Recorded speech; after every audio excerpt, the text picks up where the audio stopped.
नमस्कार मु सौम्यरंजन महांती समाज को श्रृंखलित रखापी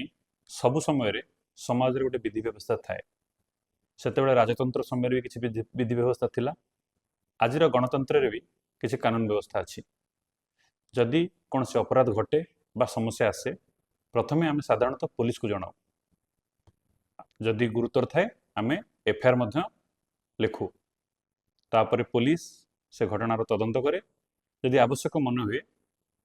जो लोकों ना अभियोग आए से लोक को गिरफ्त करे और निज पुलिस कस्टडी रखे पुलिस कस्टडी रखार 24 घंटा भितर भितर पुलिस से व्यक्ति को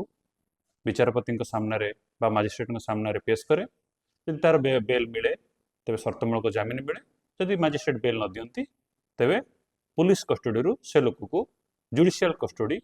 बा न्यायिक हाजत को पठे दि जाए बा जेल को पठे दि जाए यही संपूर्ण न्यायिक प्रक्रियाटी चेक एंड बालांस चले साधारणतः एठार चारोटी पक्ष थाए प्रथम पक्ष हूँ अभियोगकारी द्वितीय पक्ष जहां अभियोग आसी थाए तृतीय पक्ष तदंतकारी संस्था बा आम पुलिस सीबीआई सीआईडीजी भी पारे एवं चतुर्थ पक्ष हूँ न्यायालय विचारपति न्यायिक प्रक्रिया रे एक को सुनिश्चित करा जाए जे जमती अपराधी खसी न जाए एवं मिथ्या अभियोग जमती कौन लोक को असुविधार सम्मुखीन न होगा पड़े हैरान हरकत न करा जाए तथापि संपूर्ण प्रक्रिया को अनुसरण कला जदि केतेबेले बेले बेले तदंतकारी संस्था सहित कौन पक्षर साठगांठ हुए बा जदि कौन न्यायिक प्रक्रिया रे थिबा विचारपति कौन पक्ष सहित संपृक्त थाए तेबे से संपूर्ण न्याय प्रक्रिया उपर प्रश्नवाची सृष्टि हुए किंतु जेतेबेले ए संपूर्ण प्रक्रिया को अनुसरण न करी कानून को हाथ को नहीं जाए तेबे गत गुरुवार घटी बाल्यंतर घटनाटी ठीक यही ए घटना दुईटी पक्ष अच्छी प्रथम पक्ष जो झील दुई जन अच्छा से कहवा अनुजाई से स्कूटी आसुवा समय दुई जन युवक से स्कूटी को धक्का देले एमाने पड़गला सहित असद व्यवहार कले ये गोटे पक्ष जार परिणाम स्वरूप स्थानीय लोक एकाठी हेले एवं कानून को हाथ को नेले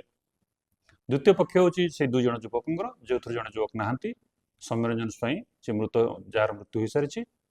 एवं द्वितीय जनक से अच्छा साथी ओम तांको कहवा अनुजाई से माने कौन से कम जाऊा बेले हुए तो ओम को कहवा अनुजाई सौम्यरंजन को बात आसी किसी जार प्रतिक्रिया स्वरूप से प्रथमे ओम को बेक को जोर जाबुड़ी धरी पछु टाणी भारसाम्य हर से गाड़ी जा माड़ हो से जो झील दुई जन गाड़ी रे तापर से पड़गला सौम्य से जड़े झील को आक्रमण कर चापड़ा मारी दुईटी कहानी भितर को न जाई कौ पक्ष सत्य हो पारे कौ पक्ष मिछ होता पारे तो पुलिस तदंत कले जना पड़ो किंतु एठी जो घटनाटी घटिला सेटा हूँ समाज में चिंताजनक जितेबले एमती किसी घटना घटिला सेतेबले स्थानीय लोक एकाठी गले एवं तथाकथित असाचरण करुवा सौम्य को काबू ना चेष्टा कले जोटा ठीक कथा किंतु जड़े युवक को काबू को नेबा पर्यंत ठीक थिला सेठी अंततः साधारण ज्ञान रहा कथा कि न्यायिक प्रक्रिया रे आमे पुलिस को खबर दबा पुलिस हाथ में आम जहाँ ना अभियोग अच्छी जी आम अपराधी भावुं ताकू पुलिस हाथ में दबा कथा पुलिस सेठू न्यायिक प्रक्रिया आगू नब किंतु पुलिस आसवा भितर 40 रु 45 मिनिट पर्यंत सौम्यरंजन स्वाई को फिजिकल आसल्ट करवा माड़ मारिबा अश्राव्य भाषा गाड़ीमंद करवा मुह को पेट को गोईठा मारिबा बाउंस बाड़ेबा लुहा छड़े बाड़ेबा कौन दर्शाऊँ एठी भिड़ कानून को निज हाथ को नौ से आम भिडियो जहाँ देखिपा प्रायतः 15-20 जन स्थानीय लोक अत्यंत निर्मम भाव में सौम्यरंजन को आक्रमण कर सौम्यरंजन को पार्टी बाहर शब्द किसी गोटे किंबुद किंबाकार आश्चर्य लगुच जोटा हुए तो साथी ओम कहते अनुजाई से निज नियंत्रण ना हुए तो बात मारी जहाँ भी किंतु सौम्यर हाथ को बांधिदेला ता गोड़ को बांधिदेला जितेबाला से खसी जापर ना से पर्यंत पुलिस आसिया को अपेक्षा न करी कानून को हाथ को नहीं जन को निर्मम भाव में बाड़ेवा को भाया न्यायिक प्रक्रिया पुलिस आसी पीसीआर आसी पीसीआर उपस्थिति सौम्य को माड़ होती सौम्य को सांगे नौथिबा साथी ओम प्रकाश कर से पुलिस जो पीसीआर जो पुलिस अधिकारी जनक आसते से किए विरुद्ध में कौन एपर्यंत कार्यानुष्ठान निगला सी आसला लोक धमकी कि नहीं पुलिस जदि साधारणतः निज मोबाइल काढ़ी भिड करता बाड़ुवा लोक रही जाते से पुलिस करी तेणु एठारे प्रश्न केवल कानून को हाथ को नहीं से भिड़ को नुहे से लोक मान नुहे ये प्रश्न से पुलिस को जो पुलिस निज उपस्थित बुद्धि खटाई सौम्यरंजन को बचाई पारथा सौम्यरंजन माँ को अभियोग नुहे सौम्यरंजन मृत्यु पर पुलिस ए घटना को रफा दफा करदेवाई चापिदेवाई माँ को पैसा जाची जदि पुलिस ठीक समय ठीक कार्यानुष्ठान ग्रहण करता आज ये प्रश्न ता ऊपर उठी न था कि लोक हसावा पड़ न था ये जो भिड़तंत्र कानून को हाथ को नहीं जबार जो मानसिकता ता केते दूर ठीक केते दूर भूल भिड़ कानून को निज हाथ को नवा ये प्रथम घटना नुहे गत किछि वर्ष धरी सारा भारत में घटना आम देखुं से 2017 मसीह राजस्थान पेलुखान घटना हो कि 2019 रे झारखंड ताब्रेज अंसारी घटना हो कि 2024 रे हरियाणा आर्यन मिश्र घटना हो आदि ओडिशा कथा को आसवा गत वर्ष गंजाम रे 2 जन दलित संप्रदाय लोक किसी तथाकथित गोरक्षक माने आंठुरे चले चले रास्तार नवा जबरदस्ती गोमूत्र पियाइबा घटना आप समस्त जानते गत वर्ष दुर्गा पूजा समय कटक रे भिड़ एकाठी दुई दुई पक्ष भितर कानून घातक नवा घटना आप जानते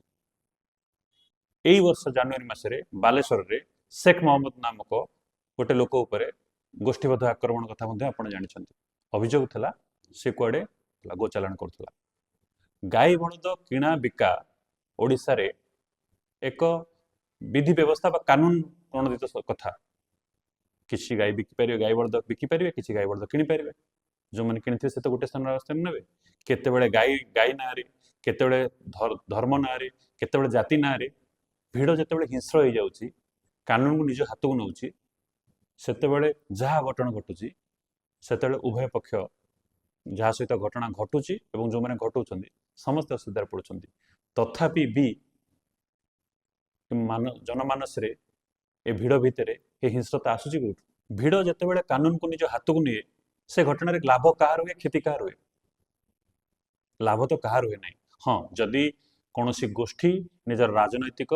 लाभ पाई भिड़ को प्रायोजित ढंग से व्यवहार कर घटना घटाए तेज हूँ तो से गोष्ठी को लाभ हो पारे किंतु जार लाभ हुए से केते घटना न थाए से प्रच्छद पटे थाए सामने कौ मैंने था साधारण लोक आप मो भाई साधारण लोक जो मैंने कानून को हाथ को नियंती किंतु जो घटना प्रायोजित न थाए साधारण लोक कानून प्रक्रिया को न बुझी कानून को हाथ को नियंती हिंस्र हो जाती से कहार लाभ हुए कहार लाभ हुए किंतु क्षति समस्त हुए जहाँ सहित घटना घटे ता सहित तो क्षति हुए जो सौम्यरंजन स्वाई चलीगले तो परिवार तो अपूरणीय क्षति घटीगला किंतु जो माने से घटना लिप्त थिले आज जहाँ को जो 6 जन को पुलिस गिरफ्त करिछि सेमान परिवार कथा भी थे भावतु सेमान कथा भी थे भावतु आज से जेल अनुतप्त करते मु कहीं से जगह थी कहीं मु निज उपर नियंत्रण निज नियंत्रण न रखी से घटना लिप्त हेली से निजे जान न केते दिन से जेल रे रहिबे कौन लाभ है तेणु समाज रे जेतेबेले किछि असंगति घटुची जेतेबेले अन्याय घटुची तार प्रतिवाद करबा भल कथा किंतु कानून रो परिसीमा भितर रही कि करबा कथा पुलिस को डाकिया कथा गणमाध्यम को डाकिया कथा किंतु ताहा न करी जेतेबेले निजे कानून को हाथ को नहीं जीवो तबे तो एभलिया घटना घटिबो आज जो 6 जन गिरफ होइछन्ती बा आगो यदि केते जन गिरफ होंती सेमानकर परिवार ऊपर कोन बितुथो सेमाने भी प्रार्थना करथुए से घटना हुए तो सेमान नथिले भारी भल होता तेणु समाज रे ये जो भिड़तंत्र क्रम वृद्धि घटुची समाज रे जो हिंस्र बढ़ुची समाज को कौन थे चिंता करने आवश्यकता नहीं भिड़ उपर नियंत्रण थरे हारीगले पुणी नियंत्रण आने भारी कष्टकर कथा से जदि भिड़ ହିଂସ୍ର ହେଇଯାଏ ଆଉ ତା ସମ୍ମୁଖରେ ଯିଏ ବି ପଡ଼େ ତାର ଅପୂରଣୀୟ କ୍ଷତି ହୁଏ। ସେ ଲୋକଟି ସେ ସୌମ୍ୟରଞ୍ଜନ ସ୍ୱାଇଁ ହେଇପାରେ, କେତେବେଳେ ଆପଣଙ୍କର କେହି ବନ୍ଧୁବାନ୍ଧବ ହେଇପାରନ୍ତି, କେତେବେଳେ ମୁଁ ହେଇପାରେ, କେହି ବି ହେଇପାରନ୍ତି। ତେଣୁ ଗୋଟିଏ ସୁସ୍ଥ ଆଉ ଶିକ୍ଷିତ ସମାଜ ସବୁବେଳେ ହିଂସ୍ର ଠାରୁ ଦୂରେ ରହିବାର ଆବଶ୍ୟକତା ଅଛି, ଏ ଭିଡ଼ତନ୍ତ୍ର ଠାରୁ ଦୂରେ ରହିବାର ଆବଶ୍ୟକତା ଅଛି। ଆଉ ଭିଡ଼ତନ୍ତ୍ରକୁ ପ୍ରୋତ୍ସାହନ କରୁଥିବା କୌଣସି ଗୋଷ୍ଠୀ ତାକୁ ଚିହ୍ନିତ କରି ତା ବିରୁଦ୍ଧରେ ମଧ୍ୟ ପଦକ୍ଷେପ ନେବାର ଆବଶ୍ୟକତା ଅଛି। ଶେଷରେ ଆମେ ଏହା ଆଶା କରିବା ଏ ସମାଜ ଶୃଙ୍ଖଳିତ ରହୁ, ସମାଜରେ ଘଟୁଥିବା ଅନ୍ୟାୟ ଆଉ ଅସଙ୍ଗତି ବିରୁଦ୍ଧରେ ଲୋକ ପ୍ରତିବାଦ କରନ୍ତୁ, କିନ୍ତୁ ନିଜର ସୀମାରେ ଭିତରେ ରହି ପ୍ରତିବାଦ କରନ୍ତୁ, କାନୁନକୁ ହାତକୁ ନିଅନ୍ତୁ ନାହିଁ। ଗଣତନ୍ତ୍ର ଉପରେ ଭିଡ଼ତନ୍ତ୍ର ବଳିୟାନ ନ ହେଇଯାଉ। ନମସ୍କାର, ମୁଁ ସୌମ୍ୟରଞ୍ଜନ।